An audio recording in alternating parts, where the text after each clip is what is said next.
एक बार बुद्ध एक गांव से गुजर रहे थे, लेकिन उस गांव में लोगों के बीच गौतम बुद्ध को लेकर गलत धारणा थी, जिस कारण वो बुद्ध को अपना दुश्मन मानते थे। जब उस गांव में बुद्ध आए तो गांव वाले उन्हें बहुत भला बुरा कहने लगे और बधुआएं देने लगे, लेकिन इसके बावजूद भी बुद्ध गांव वालों की बात शांति से और मुस्कुराकर चुपचाप सुनते रहे। गांव वालों ने देखा कि उनकी बातों का बुद्ध पर कोई असर नहीं हो रहा है और वे विनम्रता से उनकी बातें सुन रहे हैं। गांव वाले जब बोलते बोलते थक गए तो आखिर में बुद्ध ने कहा कि यदि आप सभी की बातें समाप्त हो गई हो तो मैं अब प्रस्थान करूं। बुद्ध की बात सुनकर गांव वाले हैरान रहे, लेकिन उस भीड़ में एक व्यक्ति ने बुद्ध से कहा कि हमने तुम्हारी कोई प्रसन्नता नहीं की है, हम तुम्हें बधुआएं दे रहे हैं, क्या तुम्हें इससे कोई फर्क नहीं पड़ता? बुद्ध मुस्कुराते हुए बोले, जाओ, मैं आपकी गालियां या बद्दुओं को लेता ही नहीं।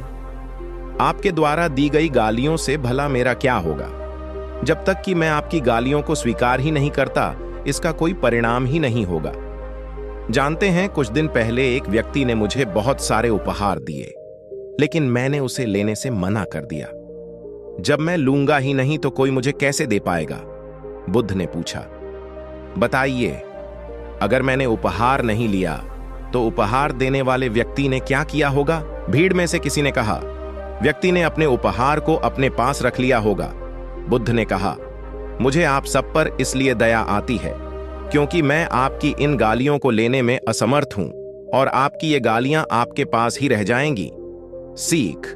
भगवान गौतम बुद्ध के जीवन से जुड़ी इस कहानी से यह सीख मिलती है कि हम अक्सर अपने दुखों का कारण दूसरों को समझते हैं, लेकिन असल में यह हम पर ही निर्भर करता है कि हम वास्तव में क्या लेना चाहते हैं, खुशी या गम, उदासी या मुस्कान। यकीन मानिए, ये छोटी सी कहानी जीवन में एक बड़ा बदलाव ला सकती है।